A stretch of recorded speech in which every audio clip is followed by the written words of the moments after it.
هغه دا فصلونه ډېر ښکلي فصلونه راغلي دي که نه وکنه هغه ځوان خو دې نه ښکاري پوه شوې دا ځوان هم را روان دی لالا لالا نن مې وینې جوش کړی ده نن به راته واده کوې ځکه چې ده ته دې واده کړی ده او ما ته یې نه کوې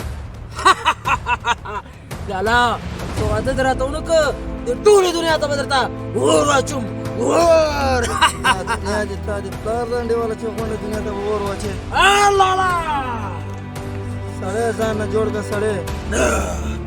لالا دا خو ګورې که نه ما نه هم شرمېږي نه په سرګټې ما په مخ کې څکې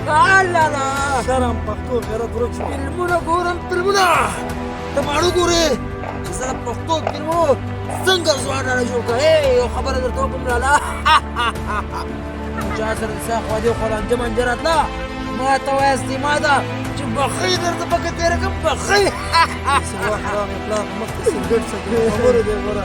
چې بېګا باندې والا ټول ماشومان دي چې میتیاو څه کړی ځان سره دې بوتلو لالا بخۍ وځي بخۍ هغه وختونه لاړ چې زه به مې تاسو ته وتپمه او ماشومان به مې ځان سره وباسم له ډاره اوس دې ورور په دې کې نه ده والا خوله در باندې ماته کړم دې وروسته شیخ په دې خبرو وای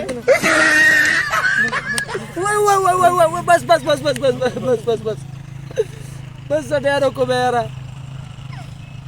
دې ته وکړه بیا وکړو والله ته وکړه زه به تا ته سړی جوړ کا فلمونه مې کتل فلمونه جهانګیر خان او شاهد خان دا شعرونه جوړ کړي خو تاسې ټول پیره رانه بېرته وباسه د دوی د خدای بیخ وباسي داسې پکې کوي لکه خټکو مږه سپین ږیری سړی د جلکۍ ځان سره ګډوي نو موږ به داسې نه کېږو بل پکې شراب راواړئ پیسې پکې جګې کړي سم شیخونه جوړوي چې پښتنو د پکې خمیسه جوړ کړي بیا پکې بریتو هم پکې برېښي بیا وایي موږ پښتنو ماشومانو ته کار کوو نن سبا وروره دا د پښتنو نه ډرامې وګورې او نه دا فلمونه وګورې دغه حالات به سره جوړي زوی راځي چې پلار په مخ کې داسې خبرې کوي پوه شوې دغه کار دې دو غلط دی پوه شوې داسې کار بلکل چې څوک ونه ګنډې والا هو